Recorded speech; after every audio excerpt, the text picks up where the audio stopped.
2 years ago, the Mid-America Regional Council published a report together with the Brookings Institute talking about where we currently stand here in Kansas City and the region with our other competitive cities across the nation.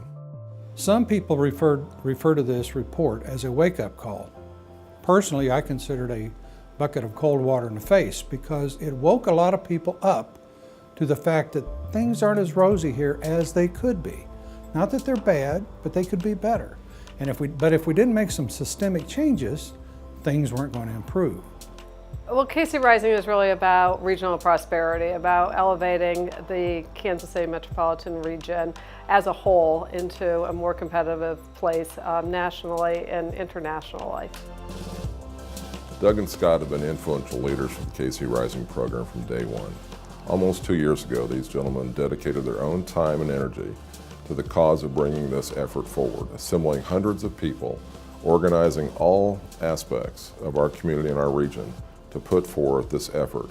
The three goals of KC Rising, the overarching goals, is to increase the median levels of income in our community, create new jobs, and make sure that those goals are met for everyone in our community.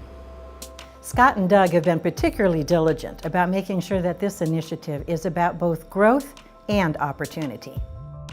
What I think is one of the exciting things about KC Rising is inclusive prosperity, which is they're focused on and understand that success for our region requires everybody to be able to participate in our common success so that we all benefit by raising Kansas City economically.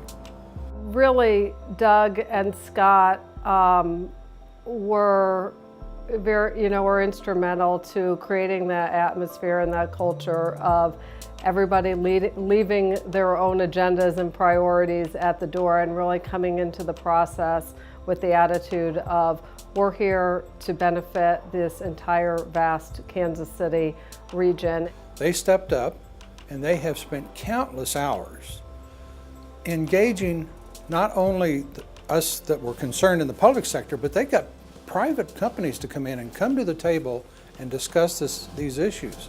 Oftentimes, these companies were competitors, but they were willing to share their concerns and help work towards a solution.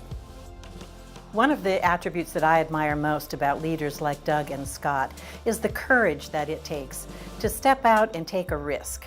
The expectations for an initiative of this size and a regional effort are so huge and so varied that it takes a lot of guts.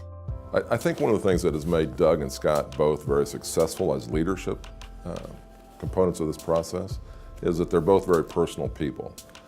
They're good listeners, but they're also just good guys. Doug and Scott are noted for their ability to handle complex issues. They're visionaries, but they understand the practical realities as well.